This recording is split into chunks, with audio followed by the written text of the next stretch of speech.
Hello Huskies, and welcome to this month's edition of Husky Headlines. I'm Abby Allen. And I'm Kendall Nabraga. Hey Kendall, have you had COVID yet this year? Luckily, I have not, but I heard it sucks. Grant tells us more about what having COVID is like. COVID-19 has affected everyone, whether they have had the virus or not. Masks are required everywhere outside of your house. School looks much different with hybrid schedule, and hanging out with close friends is dangerous now. People have heard a lot about the virus, but many wonder what it's actually like to have it. For me, I kind of got the short end of the straw. I got a lot of the primary symptoms. I had the fever and the chills and the cough, and then I lost my sense of taste and smell a couple days after I started feeling symptomatic. I had the fever, so I felt just feverish for those 2 weeks. I felt really weak and my head really hurt, and I'm not a person that normally gets the headaches, but I totally had that really pounding headache. COVID-19 can cause you to miss out on work and in-person learning due to the 2-week quarantine period. I missed a ton of work time because when I got it, it was still kind of new. I was probably the first person I knew that had it.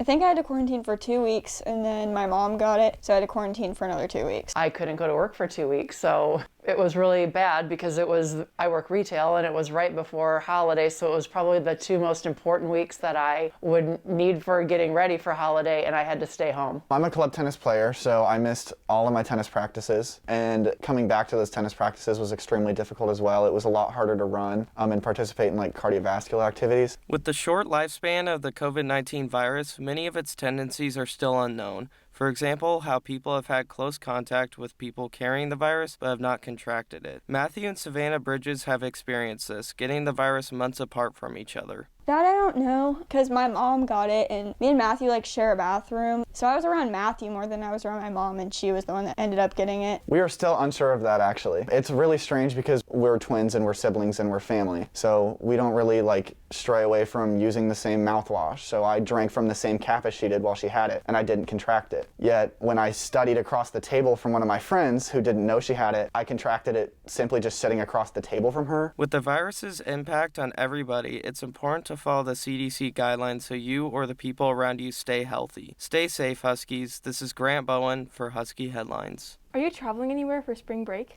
No, I'm staying local this year. I wish there was some fun things to do in KC.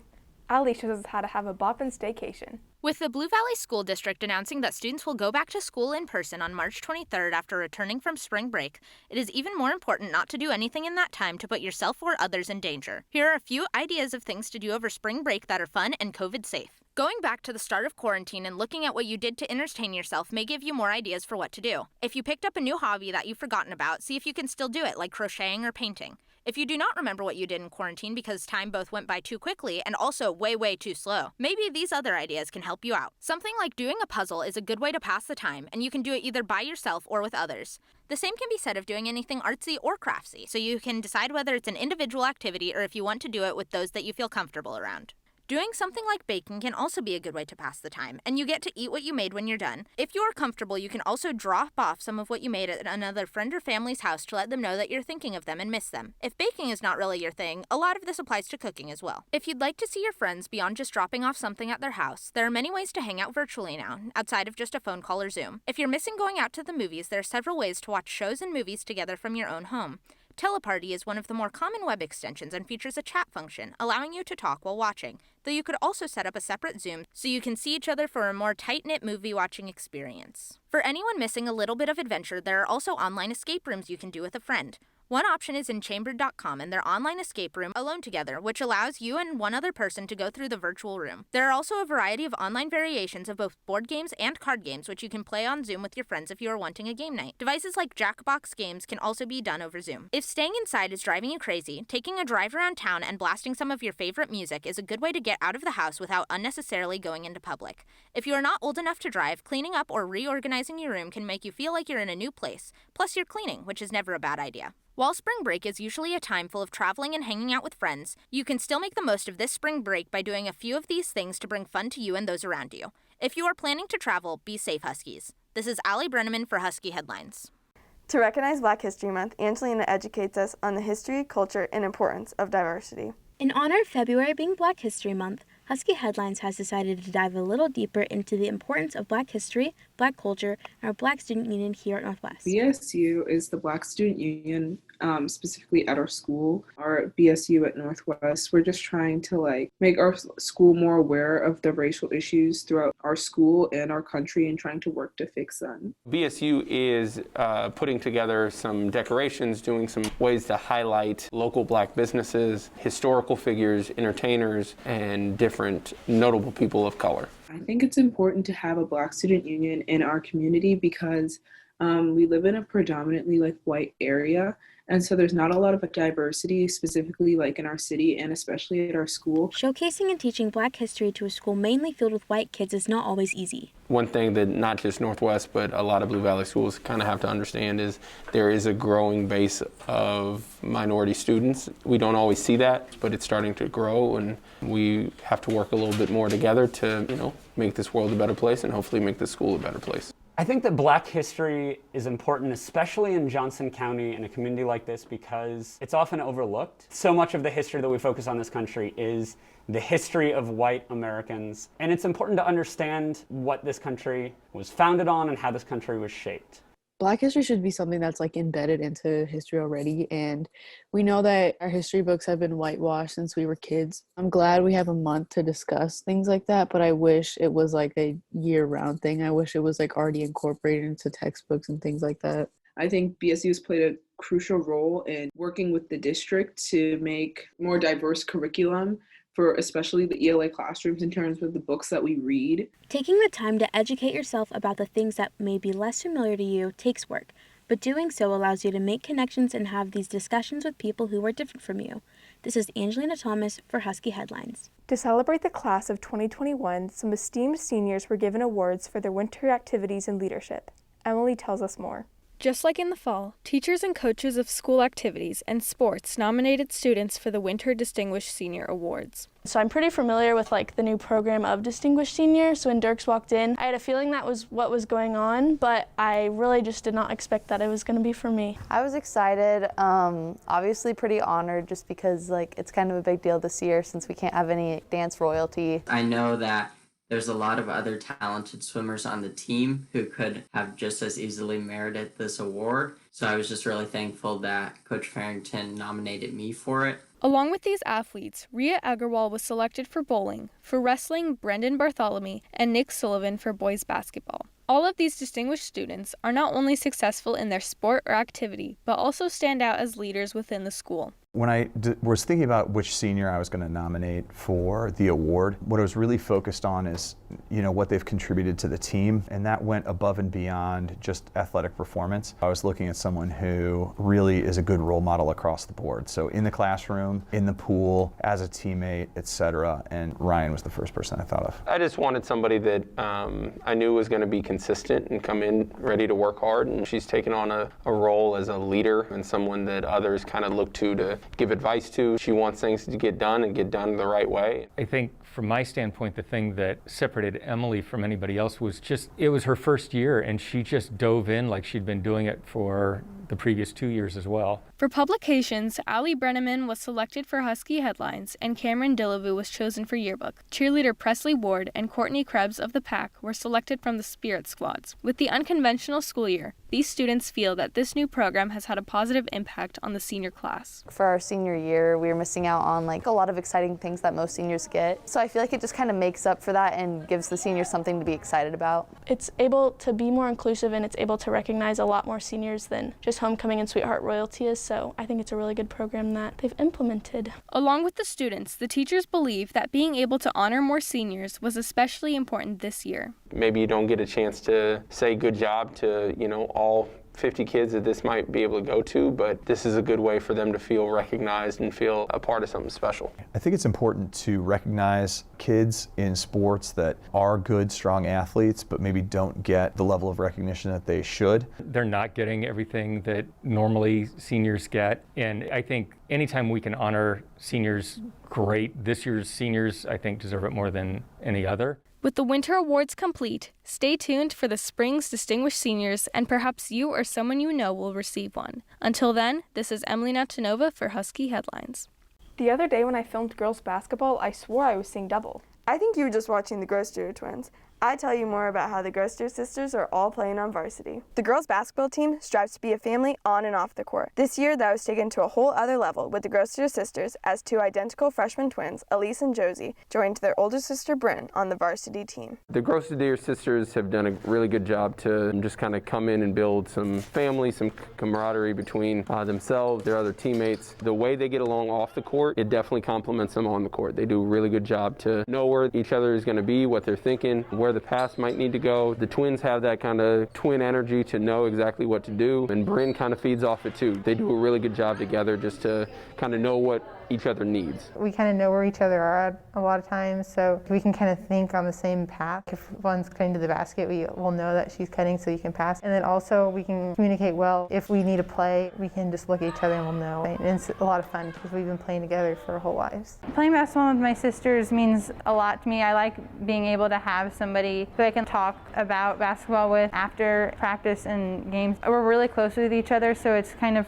fun to have a thing that we're able to be together every day. We kind of push each other to our limits. We know each other as people and as basketball players. It definitely helps us on the court because we know how to pick each other up. We know how to hype each other up. I know how to critique Josie and Elise without hurting their feelings, and they can do the same for me. My sister Bryn, she is really good at communicating and vocalizing what needs to be said. She also is not afraid to point out what we're doing wrong, so then she'll tell us when other people don't really feel comfortable saying stuff. To improve, she'll tell us what we're doing wrong. Coming from a sister, it means a little bit more, and you might like brush them off or whatever, but you also think about it a little more because you know they're just trying to help you do your best. They've come in with a really good attitude. They work super hard. They're having a lot of early success, which is great. It's just kind of brought a good change. Even though the Grosstier twins have had great success in their first year at Northwest, one difficult thing with having two identical twins playing on the varsity team is telling them apart. So I normally wear a ponytail braid, and then Elise wears two braids. Even though they wear their hair differently, I forget every time, and I will mix them up in the huddle all the time. Their numbers are very similar. Elise is 35, Josie's 25, and I forget every single day of practice. I'll look around and be like, which one are you?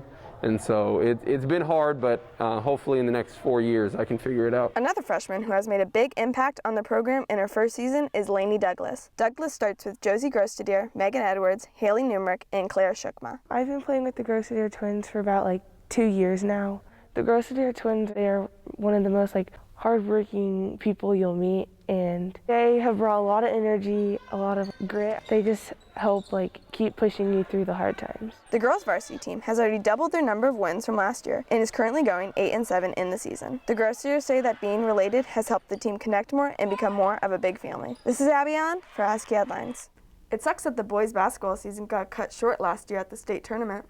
Hopefully this year's team can pull up another state title.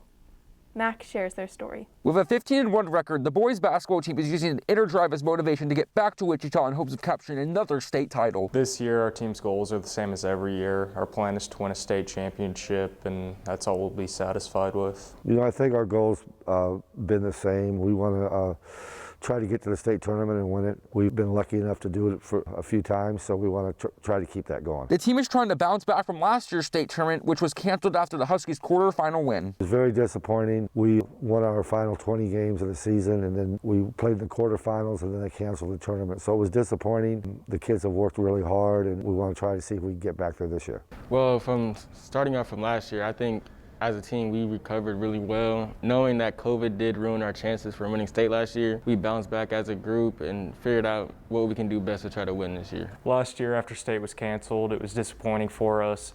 We're planning on bouncing back by winning it this year and just making up for last year. With few fans in the stands this season, the team has to make their own energy. We try to do it ourselves, so we try to feed off each other. Our bench has been phenomenal this year. The guys, when they're not in the game, really do a great job at cheering for the guys and have a little tradition going, and we want to keep doing well for the teams before us. The boys are now preparing for their sub-state game tonight. This is Max Smith for Husky Headlines. And now Aaron brings us this month's edition of Top 10.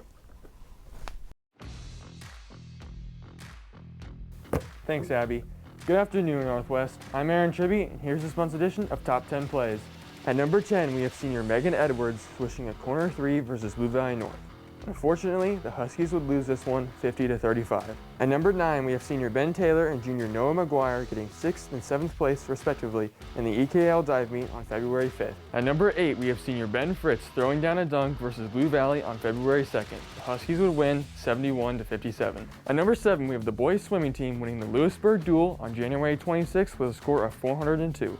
The second place team only had 169 points. At number 6, we have freshman Josie Grossadier getting the offensive rebound and getting the second chance points against Blue Valley North on February 4th. At number 5, we have senior Megan Edwards scoring 20 points on her senior night on February 9th. The Huskies would win 58-37 versus Blue Valley West. At number 4, we have junior Julie Hastings getting a turkey at the bowling meet versus Olathe South on February 10th at Olathe Lanes East. At number 3, we have the wrestling team finishing second in the 6A regional tournament on February 12th. Sophomore Thomas Peterson, senior Jacob Bartlett, senior Brendan Bartholomew, and junior Gavin Biancalana all finished first in their weight class. At number 2, we have senior Allison Mason getting a clutch layup while being fouled. This would tie the game up at 50 against Blue Valley North late in the 4th quarter on February 5th. Unfortunately, the Huskies would lose in overtime to the Mustangs 63-62. Finally, at number 1, we have senior Brendan Bartholomew getting his 100th wrestling win in the wrestling duel on January 20th against Olathe West and Olathe East. Breaking news, senior Caleb Muster won the 200-yard freestyle at the 6A Kansas State Swim Championship on February 19th. Muster helped the Husky swim team finish 4th in the state. In other breaking news, senior Jacob Bartlett and junior Gavin Biancalana both placed in the top 3 in their weight class at the sub-state wrestling meet at Olathe North on February 20th. This is Aaron Tribby with the help of Max Smith bringing you this month's edition of Top 10 Plays. Here you go, Abby. Thanks, Aaron. Hey, Abby, how have you been staying in shape during this pandemic? Well, I run every day to stay fit and relieve stress.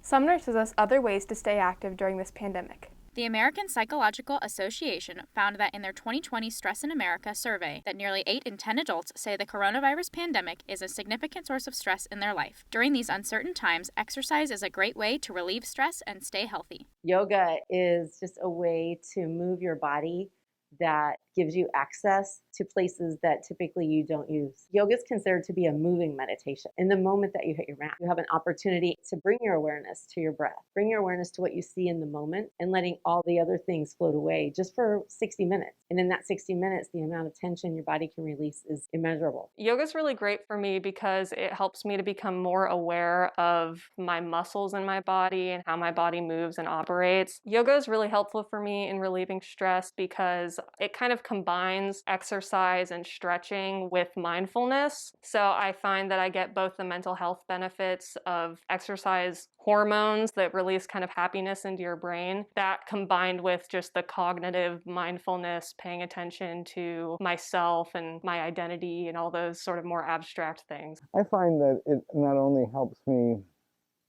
center myself personally on a sort of more spiritual level, but it develops that body awareness. With piano, there's a lot of repetitive muscle motion, so you just have to have a lot of body awareness so that you don't hurt yourself. While yoga is a great way to relieve stress and get your body moving, Pilates is a different exercise option that provides similar health benefits. Pilates is a series of movements designed to lengthen and strengthen the muscles of the body. What we do is a full body workout, working every joint in the body in every single direction. What we work is the smaller muscles around the joints. So we do a lot of footwork, strengthening the ankles and the feet. We also work around the shoulders. Pilates is wonderful because it can really be as powerful as you want it to be.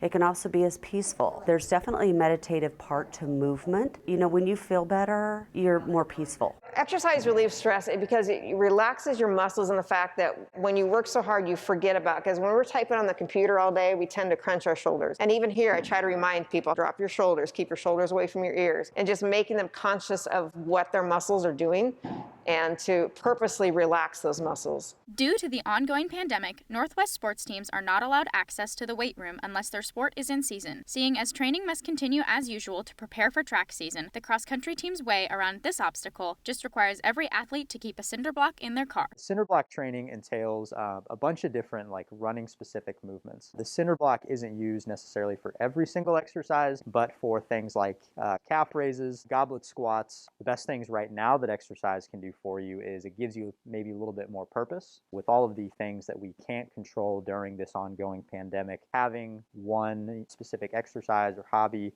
or training plan to kind of keep you grounded is a great way to find that purpose. Whether it's a cinder block or a yoga mat, there are many ways to conduct your own exercise routine at home. I would advise any student at Northwest or anywhere else who's struggling with stress to try yoga or any other sort of at-home exercise routine. There are tons and tons of videos on YouTube that are totally free and that are super helpful for trying it out yourself. I'm a big fan of push-ups and pull-ups. You get a $20 pull-up bar. You can do so many exercises with just a pull-up bar. I would just advise them to find something that they love and do it. If that's swimming, then swim. If it's dance, then dance. If it's yoga and Pilates, yoga and Pilates. So there's all different types of movement. No matter your past exercise experiences, there's an exercise option for everyone, even during the pandemic. This is Sumner Harold for Husky Headlines. While exercise is important, it should be done for the right reasons.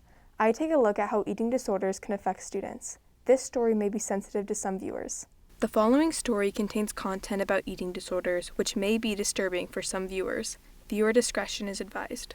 According to the National Association of Anorexia Nervosa and Associated Disorders, eating disorders affect 9% of the world's population, which is roughly 630 million people. When you have an eating disorder, it affects every area of your life, especially school and academics and your friendships too, because a lot of my brain power was going to food and exercising and worrying about how I looked instead of school and my friendships. There seems to be a slide. We go from eating 3 meals and multiple snacks a day and participating in sports or whatever to we're going to get healthy, and then we start kicking a few things out and we get healthy and we start exercising more and we end up decreasing calories. And I think that is where you've got to go, all right, how often am I eating? Lack of proper nutrition can cause serious issues like heart issues, kidney disease, fertility problems, osteoporosis, and a weakened immune system. Many teens don't consume enough calories in a day to keep up with their lifestyle.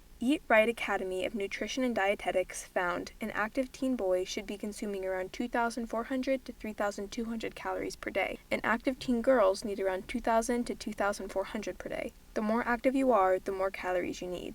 According to the National Eating Disorder Association, among female high school athletes, 41.5% reported disordered eating. They were 8 times more likely to incur an injury than athletes in sports who did not report disordered eating. Developing healthy eating habits is very important at this stage in your life. You're developing your foundation for life. So how good is it going to be? You're developing your metabolism for life, your bones for life. The National Eating Disorders Association says that a common misconception about eating disorders is that they only affect women. In reality, males represent 25% of individuals with anorexia nervosa. Eating disorders create a lot of shame. There's a lot of shame associated with them, and particularly for young men. And so it's hidden, it's excused. Acknowledging and accepting that you might be struggling with an eating disorder is the first and often one of the hardest steps in recovery. It took me a long time to realize that I even should consider getting help, and I think that's also typical of a lot of people because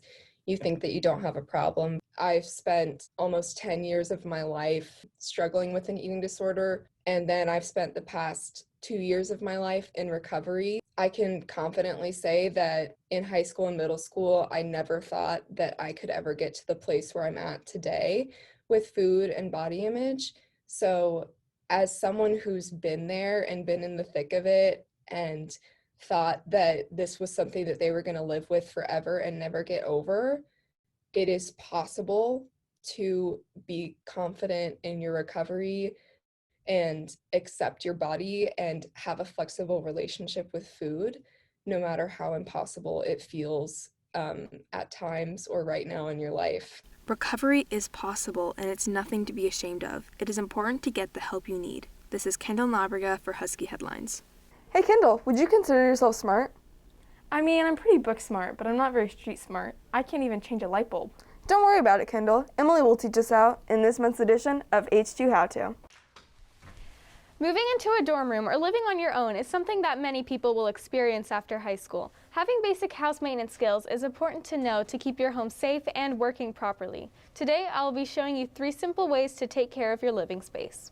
Our first topic is cleaning the filter on your vacuum cleaner. Aside from emptying out the container every now and then, the filter is an essential part of your cleaning routine. First, grab your vacuum and find the filter. Every model is different, but the compartment will usually be labeled filter. Open it and pull it out. Most vacuums will have a foam filter like this. If so, you will wash it in water and a little bit of soap, squeezing out the dirt until the water runs clear. Then you can press down with a towel to remove any excess liquid and let it air dry until there's no more moisture. If you have other types of filters, make sure to check your labels as to how to clean them. If you see that the filter is torn or broken, you will need to replace it. After you've finished, put it back in and your vacuum is as good as new. If this isn't cleaned out, your vacuum will function much slower and begin putting out more dust and dirt into the air. Be sure to do this every couple of months and replace the filter yearly. The next thing everyone should know how to do is check their smoke detectors, a very important yet often forgotten part of your home. To test the battery, all you will need is a stable ladder and another battery if necessary. This will likely either be a 9V or an AA battery. First, locate your smoke detector.